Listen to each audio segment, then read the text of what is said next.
Hello. Well, we are live with the lovely Lance Schuttler from Ascent Nutrition and the equally lovely Dr. Timo Tastutar, our vet.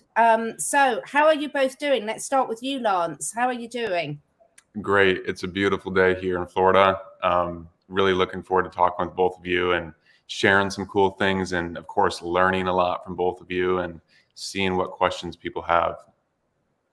Yeah, that's great. What about you, Timo? How are you doing in Poland? Well, I'm pissed because every time we have video with Lance, he's telling us how beautiful the weather is. We know it already. Shut it. We know it already. Just to No, make the it weather is more not good annoying, here. we're having such a heat wave in the UK. It's absolutely boiling. We haven't had rain for weeks. So everyone who says it always rains in the UK, it's not at the moment. So it's really, really hot in here. My dogs down here are a bit hot. So thank you everyone who's joining us. We've got quite a few people who've joining us today. And we are going to be talking about continuing our series about how our animals are always trying to communicate with us and give us messages. And today we're going to be concentrating on mobility and also touching on arthritis. So everyone in the chat, please do not be shy. Feel free to put your comments in. And then what I'll do is we'll have a chat with Lance and Dr. Timo, and then I will make breaks to go back and answer your questions. So don't be shy. Any questions, put them in the chat. And yeah, we've got someone from rainy northern Norway, but it's beautiful Norway, isn't it? So let's start with you then, Timo. Mobility covers so many different things, and it's such an issue for so many dogs now because we're seeing a lot of what I would call premature aging in dogs and in humans actually. So get us started and see some from a vet's point of view some of the main challenges that you're seeing. Well, thanks. So, one thing I see for sure is the lack of motion, not the mobility, because the body adapts to whatever you do. And of course, for cats and dogs, especially cats, the life cycle is mostly short, and the gradual change that we normally live in our own lives happen far faster. So you have a cat that is extremely active 2 years long, and then suddenly your cat shows that it, and when your cat is 9, you say, oh, she's already too old, she doesn't want to move. And the truth is we feed them so bad and we let them move so badly that the body just shuts down all the unnecessary things, and then they get used to it, and after that they don't want to move anymore. So this is one thing. The second part is the effect of bad nutrition on the joints, on the immune system, on the nervous system, that these don't function anymore. So we have the functional, or let's say behavioral change, and we have the metabolic and physiological change, right? And when both come together, we have a premature mobility disaster throughout all the cat and dog population. Yeah, it's something we see a lot, isn't it? It's one, we've spoken about this before, but we'll cover it a bit in here in terms of what people consider normal. So I'm constantly shocked when people say they've got a 9 or 10-year-old dog or cat and they're talking about it as old, because it shouldn't be considered old at that age at all. But starting them off properly in terms of nutrition and exercise is absolutely key, isn't it, to stopping problems? Yeah, but we shouldn't talk about exercise actually, because dogs and cats, they're hunters, right? So we have to let them be them. So this is the most important part. So if they're not them, they change, and we have to accept that they change. This is not their fault. We have the total control on what the cats and dogs do most of the day. So we just put them in a spot they cannot hunt anymore, they cannot run, they cannot mimic hunting, and then suddenly we are surprised that their hunting systems are shut down or lessened.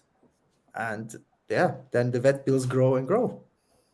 What do you see where you are, Lance, in terms of, let's take a typical dog owner where you are?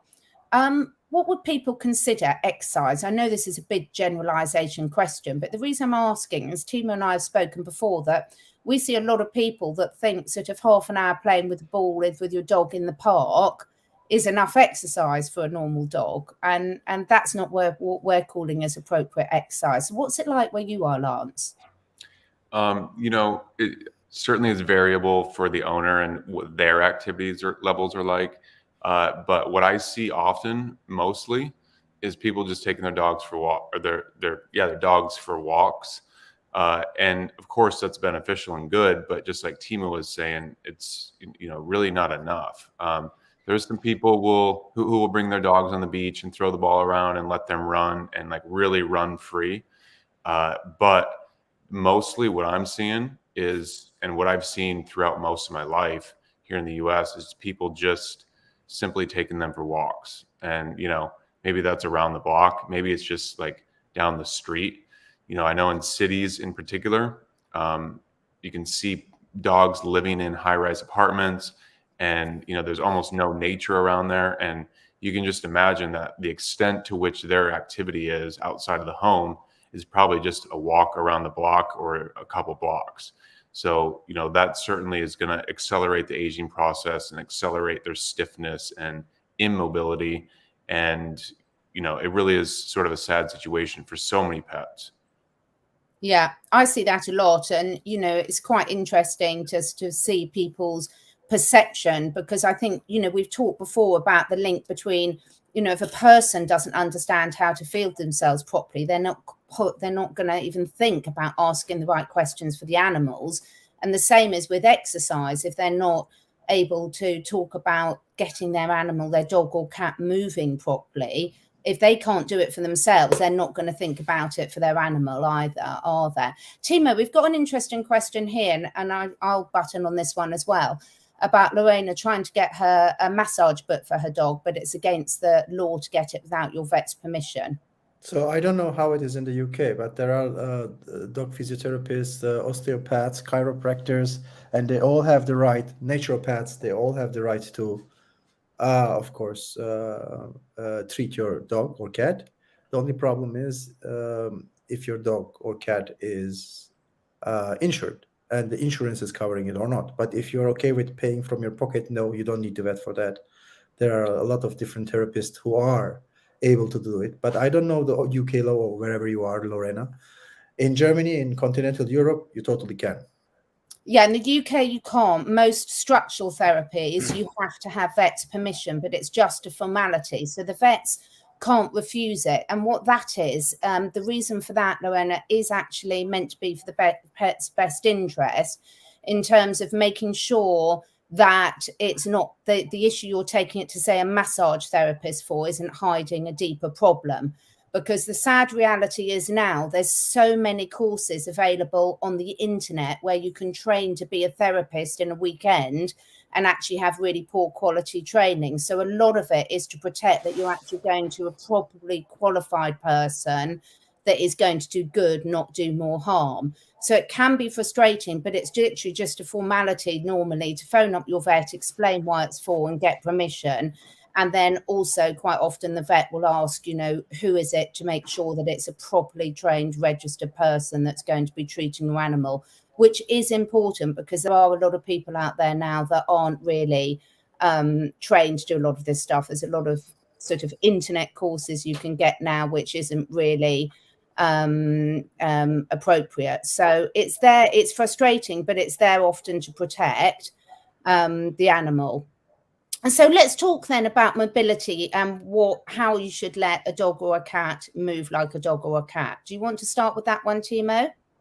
Yeah, sure. So when I want you to imagine right now a cat or a dog, what is it? Tell me, Lance, what is it? What do you think of when I say cat? What is what you see in your head? A furry little animal. Yeah, but how does it move? How does it look? How are the proportions? How is the head? What is it doing? Is it pouncing or is it laying?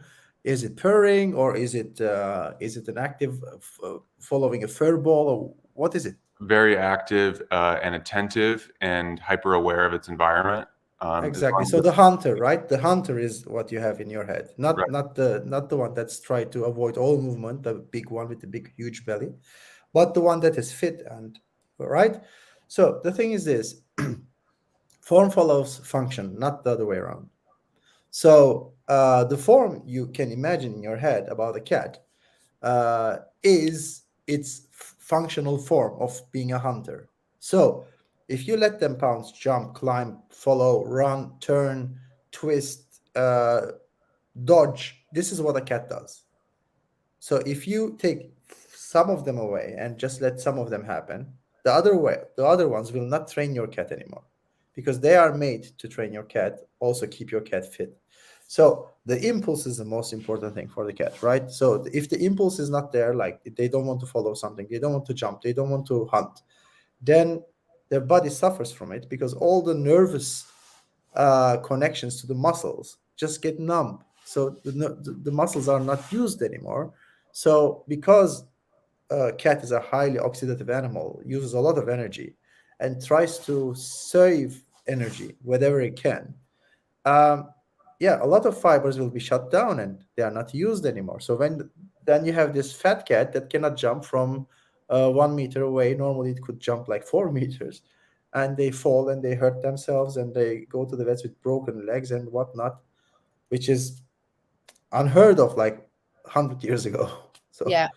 right, and same goes for dogs, but it's even worse. So first we have dogs that are highly efficient in digesting starch, and fat labs, right? Labradors or most of the retrievers are extremely efficient in digesting food, so they get overweight very quickly. Then they are nurtured, and their metabolism goes down. Nobody moves them properly, and then suddenly you have a dog that is just growing and growing, and the mobility is getting less and less. The muscles get weaker, the joints get weaker, and we have an epidemic of this. This is very heavy. I mean, the only people and dogs in America who are really, really healthy are the ones in Florida that live around gators, because they have to run away all the time. But everyone else, everyone else is not moving. It's like, it's crazy, but it's nobody moves. And because of our own addictions to sitting and computers and not moving and working the way we do now, the animals suffer from it. Yeah, I see this a lot. Now we've got here someone with a 21-year-old Jack Russell. Well done, fantastic. That's really lovely to hear. Yeah. And we've got a question here about a Thai Ridgeback loves 2 hours exploring in nature. How much is too much exercise? Now, this is quite a tricky one to answer, but I think it's a really good question. Who wants to jump in on this one? So I want to go in directly. Hunters will go to save energy mode the moment they know it's too much. So if your animal knows how to move, let them move the way they want. They will know when it's too much, and they will shut down the movement. So there is no too much movement. Too much movement happens only if you don't let your animal move a lot and it gets older, and then suddenly it feels good for a good reason, then it will overdo, because it's like it wanted to move for a long time, right? But other way around, normally if they know how to move and do it all the time, just let them do. And 2 hours is nothing, like nothing. For a hunter, this is nothing. I mean, my dogs, I don't know if you see mine on the back, they have a minimum of a 2-hour walk, a lot of which is off lead every day. Plus, they have a lot of extra time running about in the paddocks and things. Although I will jump in there and give one warning of something I see a lot. And Lance and Timo, feel free to jump in with your opinions. Puppies, you have to be careful with puppies. So I see a lot of people say with a Labrador puppy or a Spaniel puppy, taking them out jogging or for really long walks. That's not a good idea. Now, that is not a good idea at all. So if your puppy is playing in the garden or in a field or something, as Timo said, it won't overdo it. But if you take it out on a really long walk, you can put too much strain on their joints, because at that age, and that can cause a lot of long-term damage, and we see it a lot. What about running with and cycling with your dogs, Timo? Well, I don't like it normally, and there is a good reason for it. First of all, the person rides to their own pace, not to the dog's pace.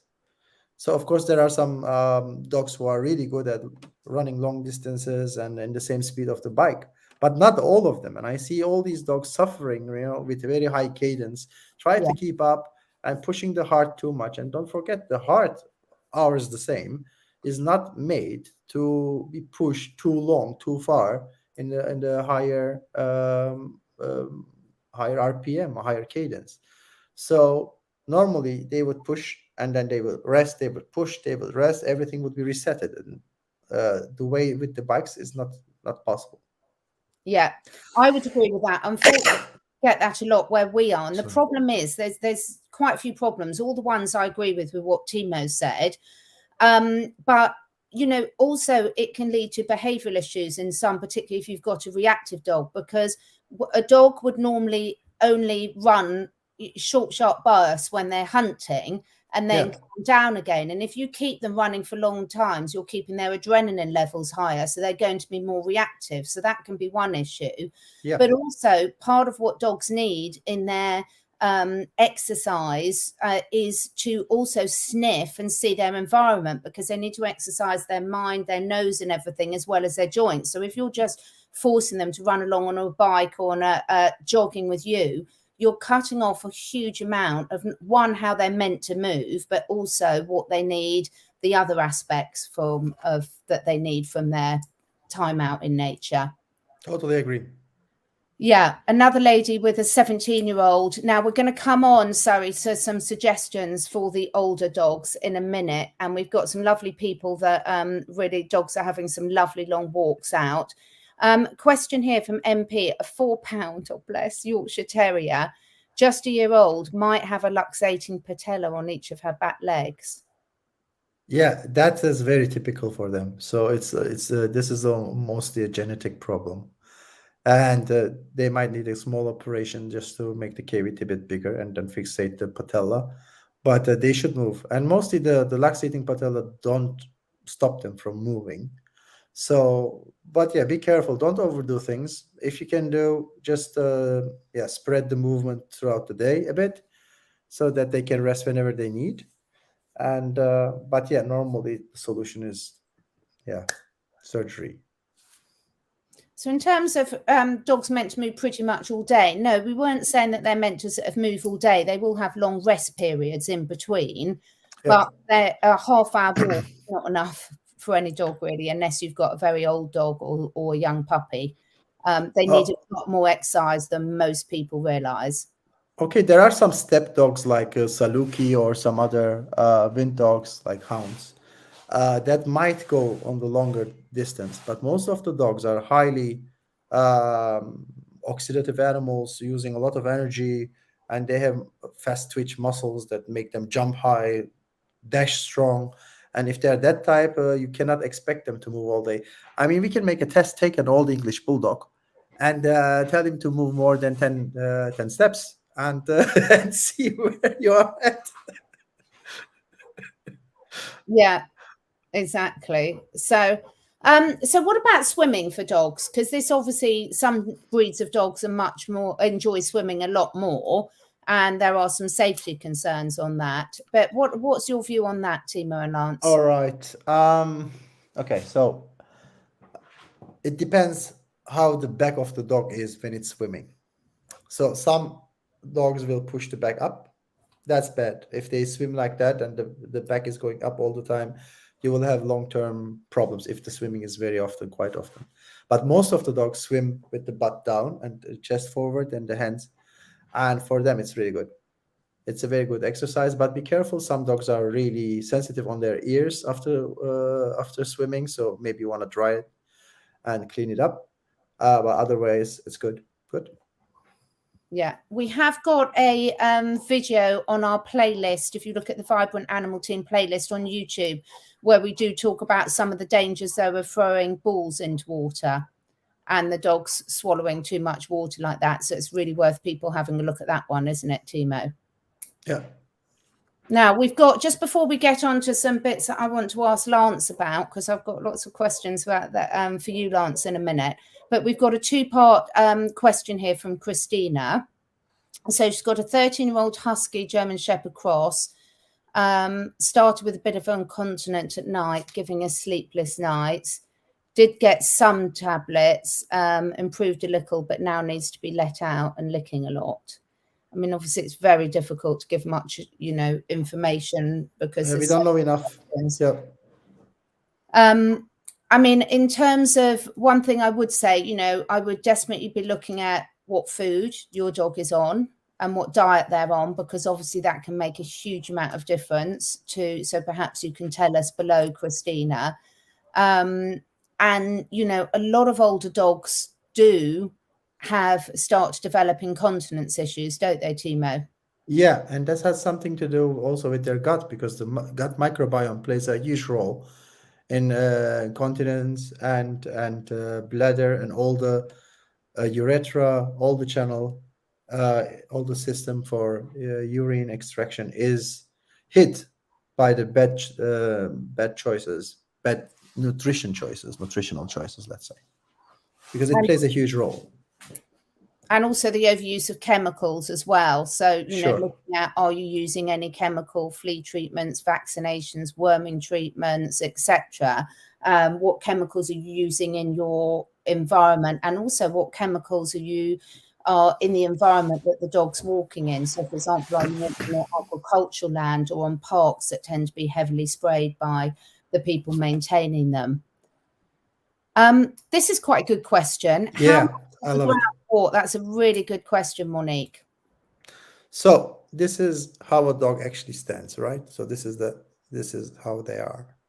So the more variety you have on the floor, the better is for the shoulder, for the arms, for the muscles, for the stabilizers, and for the nervous impulses. So different ground types, different footings are super good for every animal, except sometimes knee deep or chest deep mud, which can cause problem. But otherwise, it's good. Just be careful with, of course, sharp objects, thorns, and this and that. But generally speaking, different grounds are really, really good, Monique. Very good question, and I'm happy that you asked it. And also the great thing is when you're on different surfaces, they're also going to be getting lots of other different stimulations because you'll be in different environments, which is really That's correct. Yeah, beneficial. Yeah, Christina is saying that her dog that we were talking about above, the Husky Cross, has dry food as natural can with sardines on top. Christina is a holistic therapist, all natural. So the diet, we've covered this and other things. That's just not going to be giving your dog the diet that he needs, Christine. You know, there is no such thing as a good dry food, and it's just not going to be giving them the nutrients or the variety that they need. So and the enzymes, yeah, really strongly. I'll put the link in a minute when we go on to the other question. So we're seeing questions about fleas and ticks and heartworms and shampoos. Because we're talking about mobility and arthritis, if we have time at the end, we'll come back to those.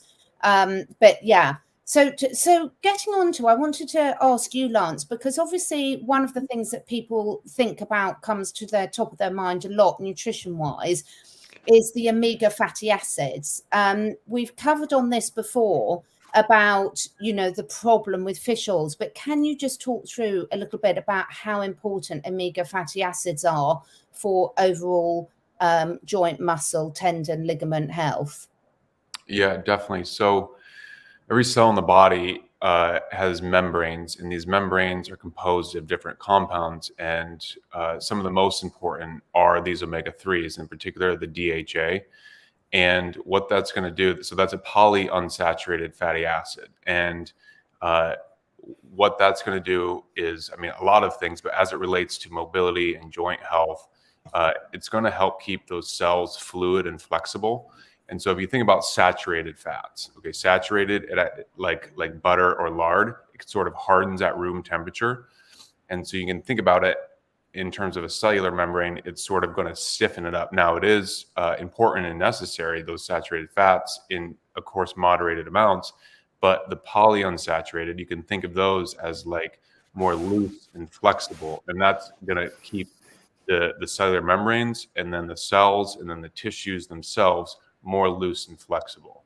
So the actual structure of it, I won't go too deep into it, but the tail end of the DHA compound is sort of bent off to the side, and that actually keeps that oil or that polyunsaturated fat, it keeps it fluid and moving, whereas the saturated one has a different structure, and so it kind of locks things in and keeps it more rigid and tense.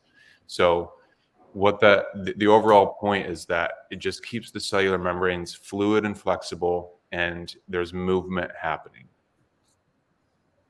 And that's absolutely crucial, isn't it, Timo? And something that's lacking in the right quality from most dogs and cats' diets. That's correct. This is the structural problem, right? So this is where we feed our dogs so bad for such a long time, and they are deprived of the most key nutrients, that some of the functions are already so impacted when they're 2 years old, 3 years old, that they're not good movers anymore.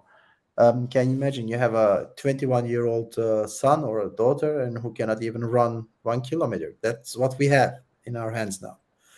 And but there is another aspect that I want to talk to Lance about, is that the impact of the nervous quality. So nervous system, because muscle cells are like a group of bunch of kids, let's say 19-year-olds, right? If you don't have a motor unit, a cell that is made out of nervous system, they just do whatever they do, or they do nothing.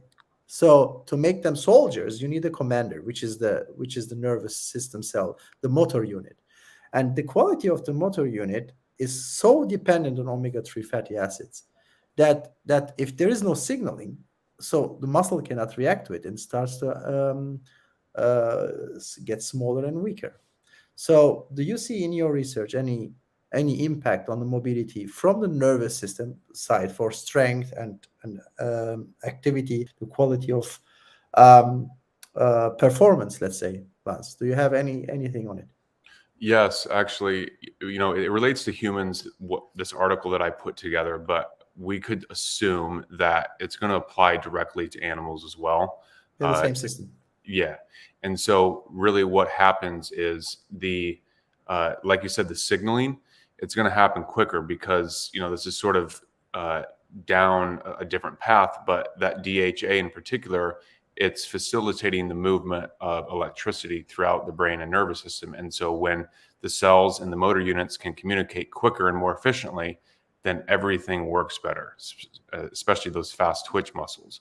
And as it relates to human performance, they did a huge study across 34 different sports of college athletes here in the US, and 95% of them weren't even getting 500 milligrams of omega-3s a day. And I mean, that's even still not enough to actually have physiological improvements. You can maintain at those levels, but to actually improve, you need more. And so the point is that not only athletes, but also the American population in another study was people are at about 3 to 4% of their omega-3 index, which basically just means how much EPA and DHA are in the red blood cell membranes. And we really need to be at about 8 to 12% for optimal function. So here in the US, and we can assume it's like this pretty much everywhere else, 95% of the population isn't getting enough DHA and EPA. And so sports performance went down. But when they did studies to show people getting enough, their performance went up, their recovery time went down. So they're recovering much quicker. Athletes just performing better. Just some really incredible stuff as it relates to the brain and nervous system. And like you said, Timo, the brain and nervous system is the operator. It's like the driver of the whole body. And if we can give it the most important fatty acid that it needs, DHA, then everything will work better. It's funny, isn't it? Also, the importance of cell wall and nutrient transfer aspect of the omega-3 fatty acids. So that whatever comes into the cell and gets out of the cell has a major impact on the cell's health and performance. So that's why I wanted to talk to you about it, because I think that when we talk about omega-3 fatty acids, the only thing we think about, am I inflamed, or it keeps you, it's the structural importance or the functional importance is so big. Like vitamin C, it's so underrated. I don't get it. So it's never talked about. And it's so the saying "you are what you eat" is so important. And remember, our poor pets are completely dependent on us to educate them ourselves properly, to give them the right nutrition. And quite frankly, there's no commercially bought brand that's good. If you're buying any processed food, it's going to be nutritionally depleted. So we have got, I'll put the links are always below the videos for the dog and cat nutrition courses, and we're just adding a few new modules. So Lance and Timo have done a brilliant new module about the omega oils and how to use those for your dogs and cats. So anyone who gets the course automatically gets these new modules for free. Timo and I have just done one on bones for dogs and bones for cats, and we're just doing one on detoxing safe, why you need to detox your dogs and cats, and safe options. So these are all free, these upgrades to anyone that gets the course, has had it or getting it. So it's so important you educate yourself on what your dog and cat needs to feed, and feed the best possible that you can afford. And that often means making it yourself. And it's a lot easier than you think. I do want to touch on this question because this is really crucial to what we're talking about. So NexGard as wormers. I'm going to start on this one. It's an absolutely horrendous product with so many awful side effects. Will completely strip out your dog or cat's microbiome.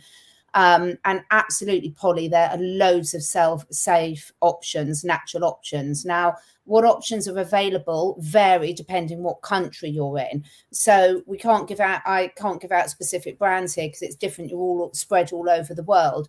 But with very little research, you will be able to find safe natural wormers, safe natural flea and tick protection products. Now, sometimes you use them differently. They're used more on an ongoing basis than this give a tablet once a month approach. And by using them on an ongoing basis, you're building up a safe natural sort of protection against the parasites of whatever they are. So please don't anyone use NexGard. It really is horrendous, the amount of problems I've seen with that product. So we've got a really good question here. Is it normal for a 10-year-old to become a picky eater? No. I would be checking your dog's teeth and mouth and making sure there's not a physical reason for that. And also, Courtney, I would be looking at what you're feeding it, because again, they need for as much variety in their food as we do, almost. And so normally it's because they're not getting what they need. Assuming you rule out a physical problem in the mouth, then you're going to be looking at the microbiome not giving out the right signals. Your dog's not getting what it needs, or it's making it feel unwell, the current food. So it's absolutely not normal and something to be taken very, very seriously. Anything else that you two would like to add to that? No, but I have two questions I want to show. Yeah, that's great, of course, Tony. That's really good. But the next one from Monique, it's really important. So, so you have to know where your dog or cat is in life. So you cannot just force them to do things they cannot do anyway. If your dog, my dog used to show, if the floor is wet and he doesn't want to sit, he would go halfway through and then stand up again. Like, dude, come on. I want to, but don't do this to me. And some will do whatever you ask them for, of course. But yeah, you have to be more in tune with your pet than you possibly are. Everybody needs to tell my husband off a lot because he asked our dogs to sit and there were loads of holly leaves there. And I was like, right, you take your trousers down and sit on the holly leaves. Ask the dogs to sit somewhere prickly. Yeah, that's a good thing. You know, it's really important. We're prepared to do it. So thank you, Monique. That's really, really good. What about this one from Sally? Yeah, this is an interesting one. If you mean shaking like the muscles are, like small tremors of the muscles, is a different thing than some animals will show that they cannot control the limb for a while. So if they cannot control the limb for a while, it's a nervous issue. And if the muscle is shaking, that means the muscle is somehow either overloaded with how do you say it, metabolic junk. Yeah. Sometimes lactic acid. Sometimes it is a combination of both, that the nervous system and the muscles are not in tune. And sometimes it's an issue of being totally tired, out of sugar. And when the glycogen is totally gone from the muscle might show like reaction. And sometimes also some nutrients like calcium, potassium, sodium, they might be all out of balance, and that can impact one of the organs. And last, I don't want to get too nerdy on this, but sometimes the blood circulation is not equal on both sides. Your animal might be not straight, the limbs might not be totally sitting properly, and that has an impact, of course, on the blood circulation, and that has a huge impact on which minerals and which nutrients are reaching the target area. And I would also encourage on the tremors to just get something like a McTimoney chiropractor to have a look and make sure there's not an impingement as well, because it's a talk for a different time. But, you know, a well-fitting harness rather than a lead around the neck and things like this. And obviously any animal can twist and tweak something, so that can be an issue. Yeah, and it can start at the neck, and that obviously mostly starts at the neck. Yeah, very good point. Now, Starlight, we do talk a lot about giving dogs raw vegetables and some fruits, and it's in all our nutrition courses. So there's loads of people that speak about that and some really good advice about what you can and can't give your dogs.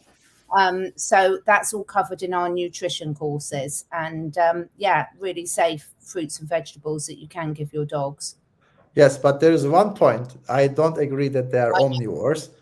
But yes, veggies and fruits are important. They help a lot. But I think dogs are not omnivores. Dogs are facultative carnivores.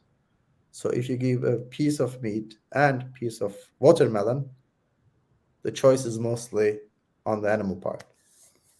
Yeah. And yes, raw carrots and apples, absolutely fine in moderation. Yeah, it's great. Except the seeds, apple seeds. You have to be careful. Don't let your dog gobble the apple seeds, but the rest is good. Yeah, and if you can, get organic, because both carrots and apples are very heavily sprayed with pesticides and herbicides. So we've got a few. We won't get too much into the data, the rules and things, but yeah, some fruit and veg are absolutely okay and essential, and you will find a lot of dogs will self-select different grasses and things like that, so long as they're away from sprayed areas, roads, etc., that's very safe for them to do so. So in terms of going it back into the fatty acids and the quality, we're talking a lot about quality of how they can get these healthy omegas into their dogs and how vital it is. And one of the reasons why we love Lance so much is your algae oil that we've got here.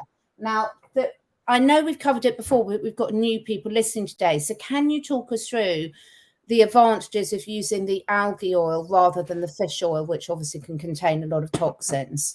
Yeah, definitely. So I'll begin talking about the fish oil because I think it'll be easier for people to work back from that angle. So most people know that if you give fish oil or cod liver oil to animals, in some ways it can help them. But there's also ways that it can be harmful to them, namely because of the heavy metals, the pesticides, the herbicides that are often used in fish farms, and then obviously the heavy metals in the ocean and just all the different contaminants that are in the water. So why are animals suggested and humans suggested to use fish oil or cod liver oil? The reason is not because of the oil itself from the fish, it's because of the oil that the fish eats from the algae. So the algae is actually the source of these different fatty acids, namely DHA and EPA. Those are the two main omega-3 fatty acids. And that is the big reason why people say, and people know, hey, give your pets fish oil or, cod liver oil. But what you're actually wanting from that, what we as humans want and what the animals want, is those omega-3s and then any other sort of fatty acids that are in there. But again, the fish eat the algae. And so the algae is the actual source of the DHA and EPA. And so what we've done with our product, Catherine, is we do a water-based extraction of the algae, and it's grown in hermetically sealed tanks, very pure, clean water. And the strain of algae that we have is a very old strain. And we actually, because of the water extraction method that we do, we don't use hexane or CO2. Hexane will definitely leave residue. The CO2, I know that Timo knows more about the CO2 process than I do, but those two processes and methods aren't clean like a water-based extraction. So there's algae oil companies out there that are doing that. We're the one that's doing the water-based extraction. And so what we have is a pure, clean product where we don't even have to add in other seed oils like other companies do, because they have to keep the oil stabilized and keep it from oxidizing. And then they just do things, with their process too. But it's literally just the algae oil, DHA and EPA, and a whole host of other fatty acids that we've got in our product. And then tocopherol as the antioxidant to preserve it from oxidizing. So it's a pure, clean product that comes from the original source of these fatty acids, which is algae. Yeah. And the results that I've seen, because I work with a lot of dog and cat clients all over the world, and the results that I've had is unanimous. One, a lot of the dogs and cats will actually self-select the algae oil, which is showing that their body needs it, but also that the pet parents are noticing a big improvement to all sorts of aspects of their animal's health when introducing it. So certainly it's something that's a core part that I put on the side of the dish for the dogs and cats to have every day with my animals. And they get more of it than I do. So, and Alison's using it with hers as well, along with the Pied product. Yeah, lovely. Any other comments on that, Timo, before we move on to the next question? No, I think everything is said, but quality plays such a huge role. And quality, I don't want to talk about quality much because of the price and everything. But quality means sometimes just raw. Quality means less processed. Quality means cold press. Quality means water extracted. I mean, it's not just, we're not trying to tell you buy the most expensive thing because it should be more higher quality. But what we try to tell is there are more ways of making the same product. And the quality of the production and of the process plays a huge role in the quality of the product itself. It's not just the end product, right? Yeah, absolutely. And Timo, to your point about the price, we actually priced our product very strategically to where we have more DHA than any other algae oil company out there per, let's say, 100 milligrams of DHA per dollar, or however you want to calculate it. We have the best priced product out there in the market that I've seen, at least in terms of here in the US. And of course, for any of this sort of like what you call higher quality fish oil products, if there is such a thing, it would be that we're also beating that. So we not only have the pure, clean, original source, we also can do it in a way price-wise where it's the most affordable for people. And that to me is powerful, because just like you said, most people equate quality or like the purest, best product out there. Well, I'm going to be spending so much more money than, what I'm spending now. We've actually priced it in a way where it's not that. We want to get this out there to as many people and animals as possible. And so we put it at that price. Great. Yeah, it's really, really important point. Thank you for making that. So, and, Timo and I are incredibly fussy about what products we use and recommend. And we do a lot of research before we recommend anything. As Lance knows, we're very fussy. So a comment here on diatomaceous food grade earth added to a dog's water. Now, first of all, it depends what you're looking to do with it for while you're adding it.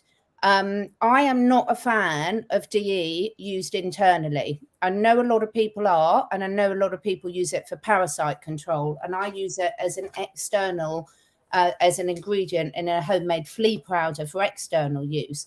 But the way the DE uses, if you're using it poly for parasite control, the way that it kills the parasites, or it's said to kill the parasites, is because it's very sharp and it breaks down the exoskeleton of the parasites. But if it's going to break down, if it's sharp enough to break the exoskeleton of the parasites, then for me, it's sharp enough to damage the very delicate mucosa membrane of the intestinal tract. So for that reason, I don't recommend DE internally, although a lot of people do. Have either of you two got a comment on that at all? I don't have a comment on it, but I learned something from you, Catherine. So Timo, if you've got something to share, please. Well, I totally agree. And same goes for finely ground eggshells. They are the same, Yeah. like very sharp, small object. But she's talking more about just mixing a bit into the water. I think from time to time is not a very bad idea, but I wouldn't do it regularly because you don't want to have those sharp crystals constantly in the digestive tract. I wouldn't like to. Yeah. Um, Sorry, carry on. Yeah, so we actually, I'll ask the question: what do you both think about humic and fulvic acid then, as say a replacement for the diatomaceous earth, or as a That's a substitute? total different ball game. It's So, it's yeah, it's a total different ball game. It's like you are asking me, should I throw a boulder on your head or a nice shower? So which one do I choose? yeah, The shower. I absolutely love fulvic and humic acid. So long as it's well sourced and well produced, I have been a fan of that for absolute years. And I think it's got so many benefits to all species. And I've been using it for all species for a long while. I think, again, the thing is people need to be very careful with the sourcing of it. Yeah, absolutely. Yeah, but there are 2 or 3 more acids like that: fulvic, humic, and some other acids. And these are all, of course, normally connected to the earth minerals and the microbiome. So if your environment is lacking in earth minerals, then these help tremendously with the gut health, tremendously. Yeah. We've got a Miwi has got a thing. Her dog has a tremor when lays down horizontally. Should you consider infrared therapy? But the hunch is important. So hunch is the trick. So infrared therapy, I don't even know any time infrared therapy is not good, except some skin issues. So I don't see it as a therapy. I see it as a wellness mostly. Of course, it's a therapy, but I would say it's not like something that you only have to do when you are in trouble. You can also do it just to stay healthy and keep yourself fit. So I don't see it as a problem, but I think there is a more of a structural problem there you have to solve. I don't know what dog it is, how big, how heavy, how big the belly, how heavy the head, how tight the neck.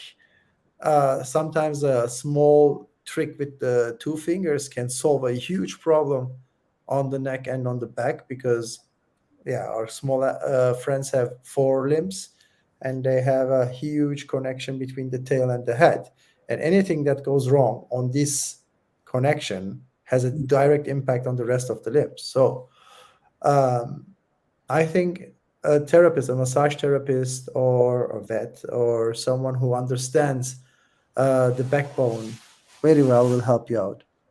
Yeah. So there's some really good therapists. A properly trained red light therapist will be able to help you out. A Timony practitioner, absolutely. Okay, so a couple more questions. Colloidal silver in the water regularly, can it help? I'm not a fan at all. Do you want me to go first or you to go first, Timo? I think we've got No, you go first. I talk too much already.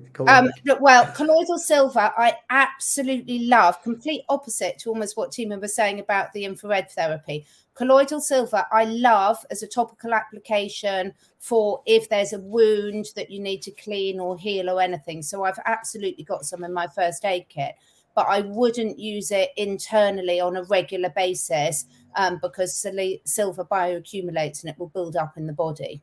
So I absolutely would not add it regularly to the water, no. For me, silver has no use in the body internally, so the body doesn't like it. There are different minerals that compete with each other, and silver competes with gold. And the brain needs gold, and your body loves gold and hates silver. So, and the problem is your body has huge trouble, or the dog's body, to get rid of the silver. It bioaccumulates, like Catherine said. So what's inside is inside. In some cases, like extreme Lyme disease or joint infections or heart infections, it might help. But it's there forever, and it kills every bacteria it touches. the good ones and the bad ones, and it doesn't discriminate. And this is a huge problem. That means it will kill whenever you have the water full of silver, it will kill whatever it touches. And that's not the right way to have a healthy microbiome, let's say. It's throwing atomic bombs on them constantly. Yeah. So, yeah, there's much safer options. Personally, I would use CDS. And if you don't know what that is, you'll have to sign up to my Telegram health channel. The link is below because I can't say it on YouTube. And I would also be looking at humic and fulvic acid. So it depends what you're using it for as well. And yes, I completely agree. Starlight dogs do have very similar health issues to humans. And most of our dogs' health issues are actually caused by the humans. We have covered why Timo and I personally don't recommend DE as a wormer. We've just sort of covered that. So in terms of sort of finishing this off for people, if there's no final questions for people, absolutely, lots of people asking about homemade wormers and it's so important. There's some really good recipes out there, lots of good natural products, and not putting these unnecessary chemicals in or onto your dogs and cats is really, really important. So that's a great place to start. Nutrition is key to everything. You know, if the nutrition's wrong, everything else is wrong. So we've got some good links below the videos. We've got a dog and cat nutrition course. We've got the link to all of Lance's products for Ascent Nutrition, including the algae oil and the other ones. Was that a little teaser for us that you've got to tell us something about the humic and fulvic, Lance? Anything you want to share with that? Wow, Catherine, great insight and intuition. Yes. We should have our products coming later this month. It should be here in a couple weeks. Now, it's going to be in capsule form because it's mainly marketed for humans, but pets, you can just easily break open the capsule, just a veggie capsule. You can just slide open and just dump the powder out and use it as you wish. So I would ask both of you, what do you think the best way then to use that powder for pets would be? I think, I'd need to have a look at the formula and what the concentrations are so that to have a look in it. So you can either add it to your animal's food, or you can also put a little bit on the side of the food and see if they self-select it as well. But because I haven't seen the specific formula, I'm really looking forward to seeing that, because I think that's a really fantastic addition to your product range, Lance. I'm very, very happy to hear that. Yeah, if you are at it, Lance, check also valeric acid to add to it, because it has a huge impact. So if you can mix the three. Which one?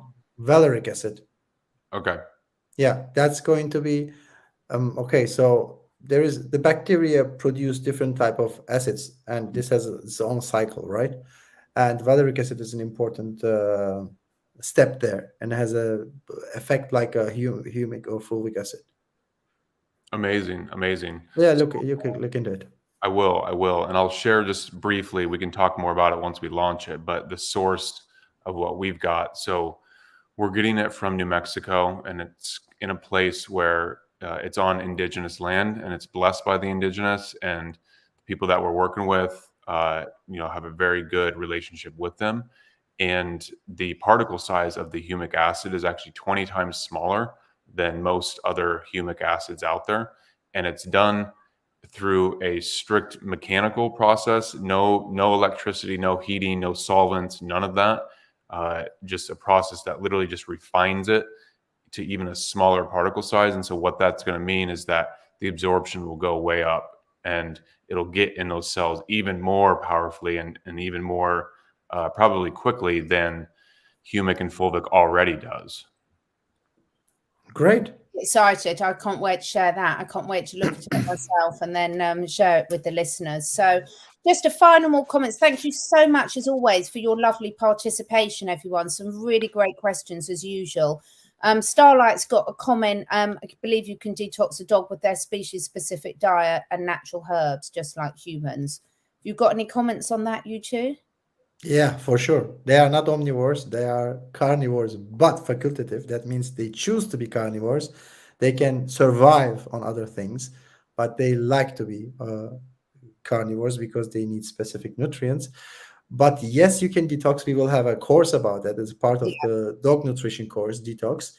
But it's not as straightforward as you might think, because today's diet, whatever you give, is totally filled with stuff that doesn't belong to the animal's body. So detoxing them for natural stuff that needs to be detoxed is totally different than the artificial stuff where the body doesn't know even where to put it, right? Yeah. So that's a bit of a more complicated issue than just giving them the right diet and thinking that it will go away, which it won't, by the way.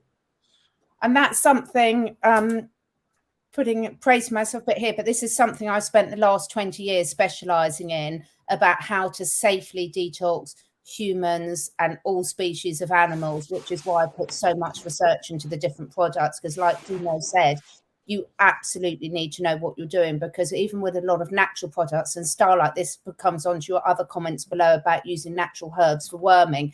Absolutely. But if you really don't know what you're doing, please, please, please buy an already approved natural product, because with these natural products, you can also do a lot of harm if you don't know what you're doing, how to use them properly. So natural is always best. But, you know, if you're learning at the starting of your learning, if you're experienced and been doing this for a while, absolutely make your own formulas. If not, use one that's already been formulated by an expert whilst you're building up your own research to do it yourself.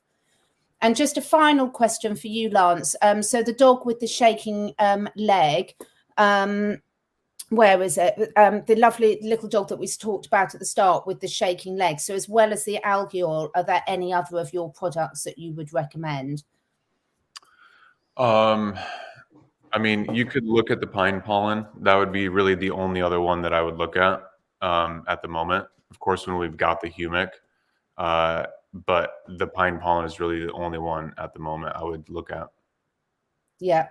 And I think definitely your Sally, we will do another show in a few weeks' time when the team and I have had a chance to look at it with Lance on the humic and fulvic, because that could be really important. And then obviously we've already talked about looking at the diet as well.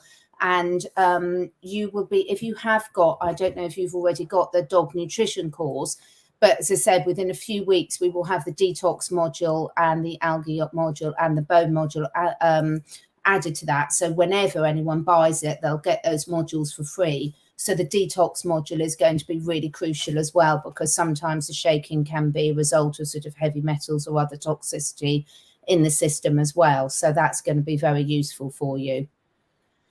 So thank you so much, everyone, for joining us. Lance, thank you so much. Timo, thank you so much. The links, as always, under this video, there's a little drop-down description box, and all the links you need for anything you want from Lance's shop, for the courses, how to contact us, is all on that link below. We will be back in a couple of weeks' time for the next one in this series. So thank you so much for joining us. Any final words from you two? Well, we had one comment from hello from Denmark. Yeah, it's Visionary Endeavors by Susan. And I just wanted to show this little Lego thing here to say hello to Denmark. This is one thing. But the most important thing is don't think that the mobility issues with your animals come just by themselves. So they just don't happen because your dog or cat is getting older. They're happening because of things you do or you don't do. So you have to take care of this. So it's this is not something that just happens, right? So same goes for your children. If your children are not mobile, then this is possibly about something that you do or not do, because normally the body is made for survival, and it will improve accordingly. Very well said, Timo. It's so true. And one thing I would say is this is never about beating ourselves up. We all do the best we can with the information we've got. But the thing is, one of the whole reasons we're doing this series is because we all learn from our mistakes. But what we want to do is make sure we learn from them and come up with constructive ways forward. Now, on our Vibrant Animal Team playlist video, we've got one on exercise. We've got all sorts of content that Timo and I have been doing over the last few years on there, all completely free. So please do have a look at those informations, because there's lots of good information, and the more we educate ourselves as animal parents, the better their lives are going to be and the better theirs. Starlight, yes, I'm an iridologist as well, and absolutely you can read your dog's irises. That's one of the things that I do with horses, dogs, cats and everything. Iridology is amazing to tell you what's going on. So thank you so much for everyone joining us. Brilliant questions as always. And we will see you again in a couple of weeks. Yes. Thanks, everyone. Bye.